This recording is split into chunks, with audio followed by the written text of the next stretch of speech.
All right, we're ready to go with another video. This one is about Reverb, and this is in Studio One. Going to be teaching you how to use Reverb, why we use it, what it does, and getting into the specific parameters and how we can start to create that sound that we're looking for, create the feel, create the room, etc. So I've got a track here set up and ready to go for us. I've done some very quick EQ on it, just trying to get a basic sense of balance for this so we can just focus on the reverb down here.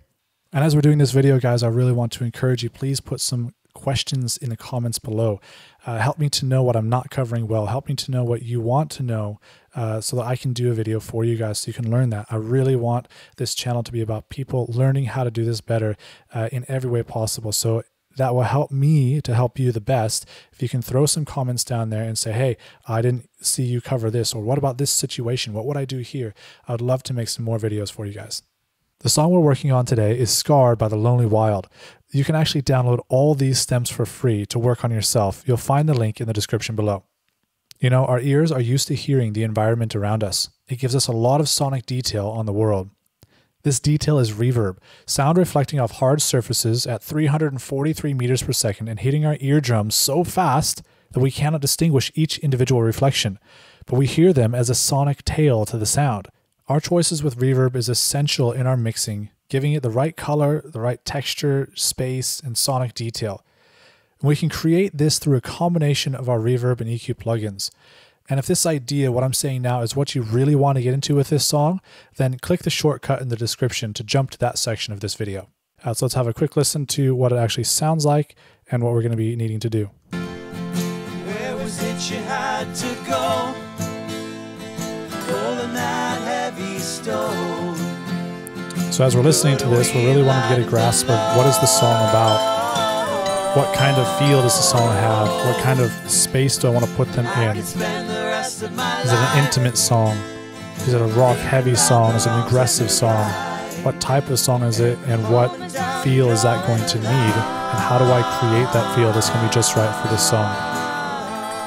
When we're looking at reverb or anything else for a song, we're not just taking the stock way of using that plugin and just saying this is the great general way to do it, great, throw it on, done.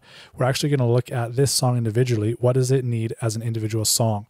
And then each track within that, how do I get that track to be unique in figuring out how to make that sound come about? So reverb is a tool that we have to accomplish those things. So with this song, I'm not feeling that it's going to be something that needs to be in a big space or wide open or huge. It's just something that needs to stay a little bit intimate, yet have a little bit of roundness to it, a little tiny bit more fullness than what's there. And reverb can do that for us. So we're going to bring it back here, and we're going to jump into the reverb. So we're going to double click on that, and this is what you can see here in Studio One that we have for the reverb. Now every reverb layout is different. Everyone's naming and terminology of things is different for every brand.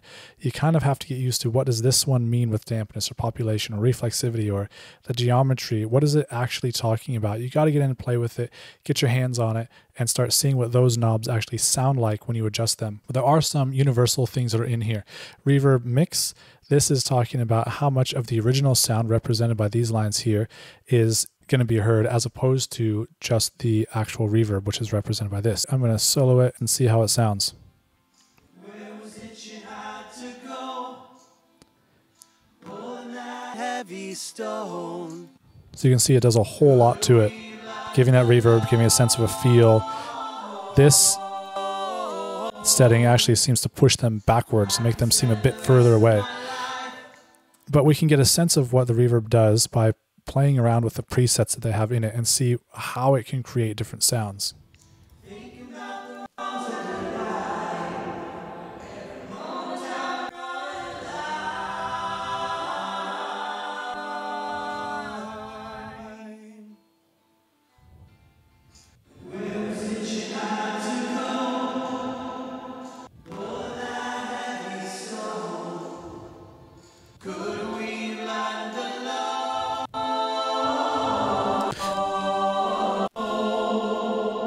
So you can see each one of these presets gives a vastly different sound.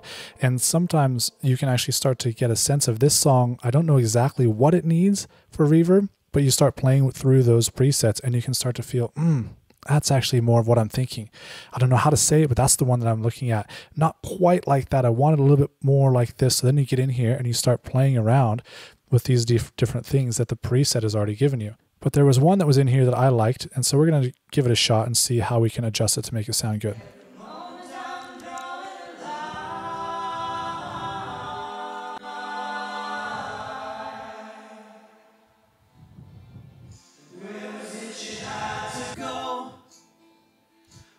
We'll stick with bedroom for now. Okay, so let's start playing with this a little bit. We're going to increase our mix so we can hear what the reverb's actually sounding like. Now this pre is a pre-delay. Once the sound starts, how long until that reverb kicks in? If you have a huge area like a cathedral, the pre-delay is really long because it takes time for the sound of your voice to go hit those walls, bounce all around, and come back to your ears. That's the pre-delay. How long does it take before you start to hear what the reverb is doing? So we'll play around with that for a moment and let you listen. It's a bit exaggerated to understand what it's doing. So that kind of sounds like a bit of a delay, right?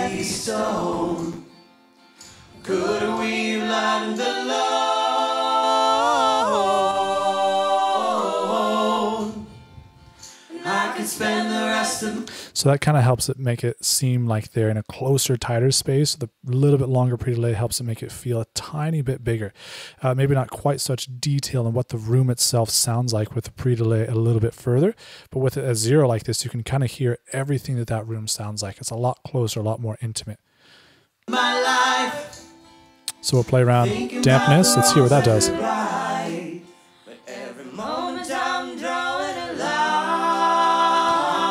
So I think of this one as if I had been singing in that room and then all of a sudden I bring in extra blankets and pillows and put them all over the place. It kind of helps to dampen the sound of it. This at 0% is like no dampening, and the 100% is a lot of dampening.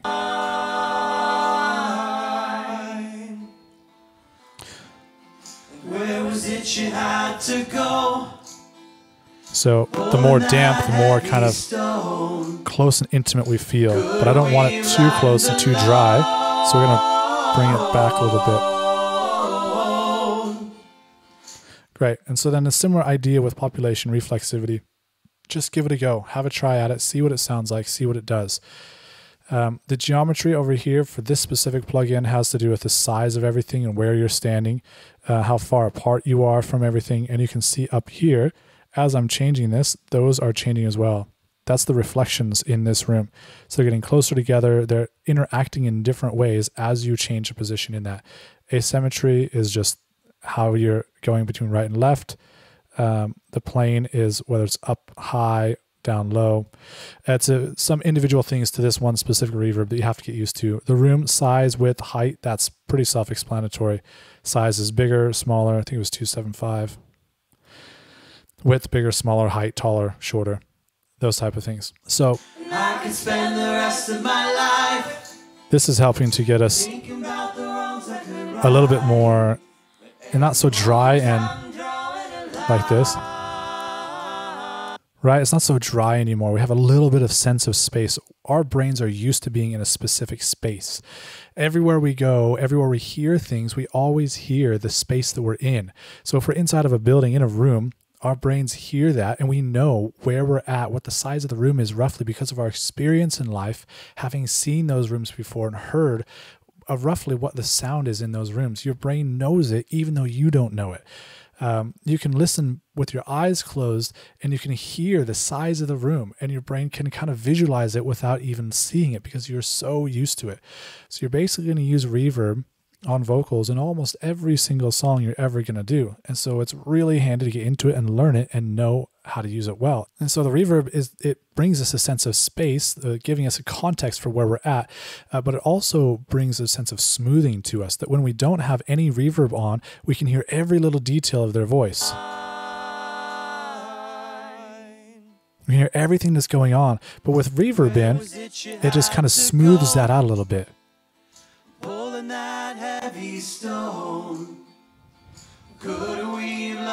And so it's not so, it's not quite so much fully detailed, hearing every little tiny thing that's happening with them. It's smoothing them out, and that often sounds a whole lot better to our ears. But not just smoothing people out, reverb's also helping to give the color of where they're at. Not just the color of the room, which it does, but also you can use reverb to create more sibilance or more highs, more high end in your vocals. Or you can give it a little bit more length to your low end. These are things you can do with reverb. It's not just put them in a box, here's where they're meant to be. They're meant to be in a cathedral, great. Put the preset on, there you go, you're done. No, reverb is about shaping the sound that you're trying to create. So with this sound, it's not really a sound that I would want to have a really bright and happy feel to this song. So I would shape my reverb in a way that would give me a little bit more mid to low end kind of feel that would help to make it feel that close and intimate, but not bright and happy. All right. And so we can use reverb to do that. So there's a lot that reverb actually does. But it can be difficult to accomplish all those things just right here in this plugin. And so I don't know if you caught it, but I have my effects chain is set up with EQ, reverb, EQ, and then compression. We'll get to this fab filter in a little bit. I like to set this up this way because it gives me control of how the reverb actually sounds. So the way that I've done this is that these are my vocals and they are routed within this program. They're routed to the Vox final. This is a bus I've made. The vocals go straight here. And so if I solo this, that's the Vox final going straight to it. So that gets sent right to the mains. And so you can hear these guys just fine. And that's totally dry. There's nothing on it as far as effects go. It's just a little bit of EQ and compression to help their voices sound nice. The very tiny bit that I did really quick. But then what I've also done is I've done a send on each of them to the Vox verb. And that's gone here. So this now hears these vocals, and it allows me the opportunity to do processing on it so I can get the exact sound I want. Now, why not just put the reverb directly onto the vocal like this? There we go. I have my reverb. Why wouldn't I want to do it? I can control it. I can control the volume of it here with the mix, how much of the dry, how much of the wet is in there. I've got enough control with that, right? One of the reasons is that it takes a lot more CPU processing power to have a whole bunch of reverbs on every single track. Your computer has to think a whole lot more and it puts a lot more strain on it. Another reason why I don't like to do it that way is because it doesn't give you as much control. Because with this reverb, there's no way to EQ the reverb. And so you have the sound coming in and what you get is what you get. Only EQ you can do is by the different things you can adjust here, but it's not actually EQ. What you can get here is before it comes to the reverb, you can actually EQ what the reverb sounds like before it gets to the reverb. So let's listen to that. We'll do extremes just for fun. So see, I can do this and I can create, it can help me to create the shape of the sound, the color of the sound that I'm wanting. It's a whole lot more control than just doing the insert right onto the track itself.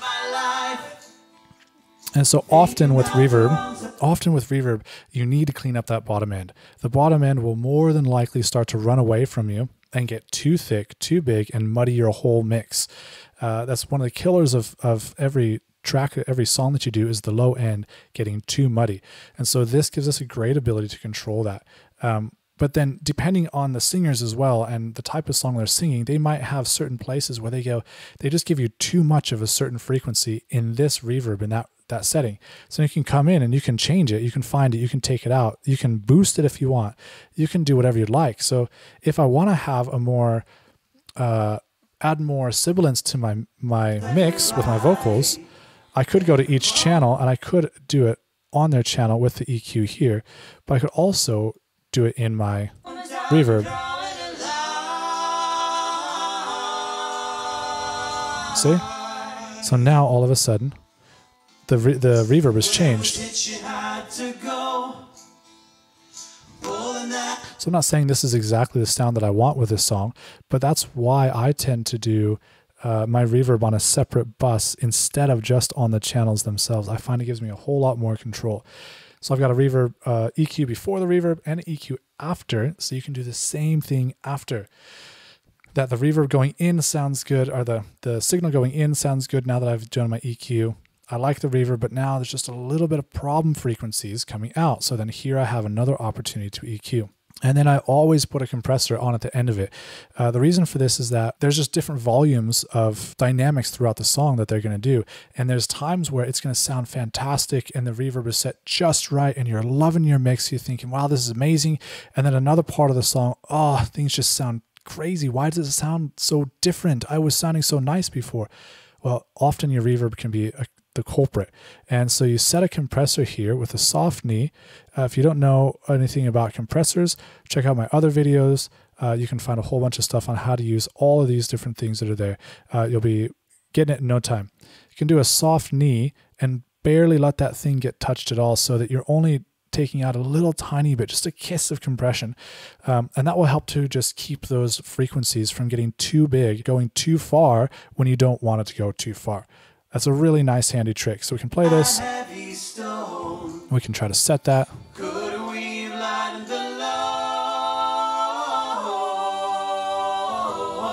So maybe something like that. A very rough idea where it's just barely trying to get any out of it.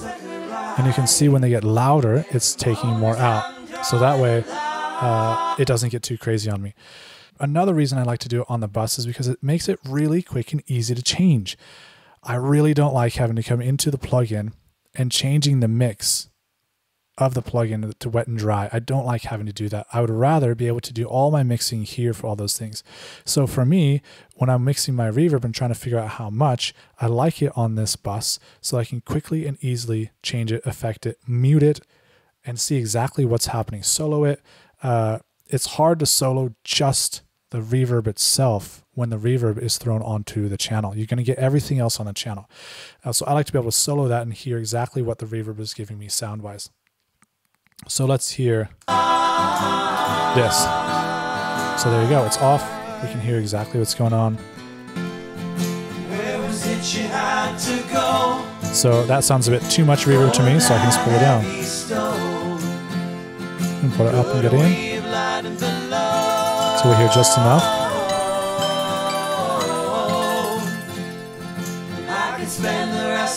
That's nice. Just a hint.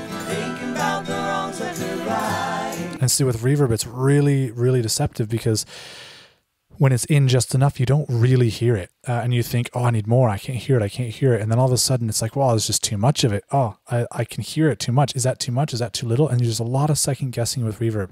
And as you saw there, you can start to push it up and it doesn't really seem like there's a whole lot there to it. But actually it's there and you can hear it. And as soon as you mute it, you notice right away.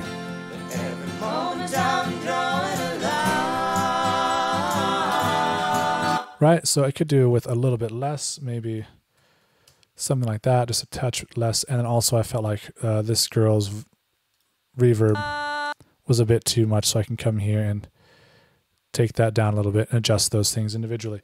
I hope you guys have enjoyed this so far. I feel like I've given you a really good start for how to do reverb, getting started and using this in your mix. Now this can apply to everything. You need reverb on drums most of the time. Electric guitars are almost always going to have reverb. Sounds great on pianos, on vocals, acoustic guitars. Use it to shape the sound that you're wanting to produce at the very end of your song, to give you the song that you're hoping to get. Now I told you I was going to come back to this Fab filter. This is a professional level reverb that you have to pay for, but it's well worth the money. It sounds fantastic. I love, love, love, love this thing. So let's play around with it. So you can hear already the reverb on there. It sounds so nice. That's just the default. And this one has a whole bunch of presets. It was a bit intimidating at first, actually. We'll do a large one just for fun. We've got some concert halls that they have pre-done for you. Modeled after the actual concert halls, I'm assuming anyway. Okay, so this one is the exact same thing as the last one. It's a reverb. It's a simulator. It's giving you as if you're in the space. A few different things here. Brightness. This is fantastic. It just does what it says. It gives you brightness. More bright, more dark. And the cool thing about this plugin is that the help comes up every time you hover over something. It tells you what it does, and you can learn a lot just through doing the help. Character, cleaner chorus, distance, closer, far. I love this knob. This knob is fantastic. One of the things that other reverb plugins don't have is that far and close knob. Really cool. Decay rate is separate from the space in this one. Anyway, you got to learn your individual plugin, what it does and how it works and how you can maximize your use of that plugin. Now, one of the things I love about the FabFilter as well is that it actually has the decay rate EQ. So this is the post EQ that I have here, and it's got the input EQ, which is the EQ I have here. So they've actually built that into this, and you can see how with every single different space they've put you in, it changes drastically the EQ. And so that's also, I was doing this before I found this plugin, but it just confirmed that I was in many ways going down the right track with wanting to EQ pre and post of my reverb. It's really helpful to shape your sound. So just get in here, start playing with these plugins, start hearing what it sounds like. Lively, medium room. There's one I like here. It's I think it's large, gold plate.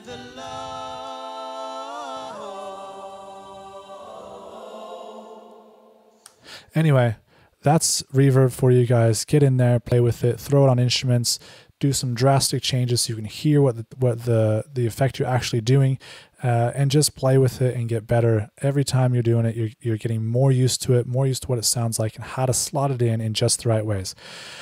Thanks guys for listening. I hope you enjoyed this. If you enjoyed it, why don't you hit the subscribe and like buttons, and especially if you have any questions, please put them in the comments below. I really want to hear what you guys want to know or grow in from these videos. That helps me a lot to know how to tailor this for you. So until next time, cheers. See you later.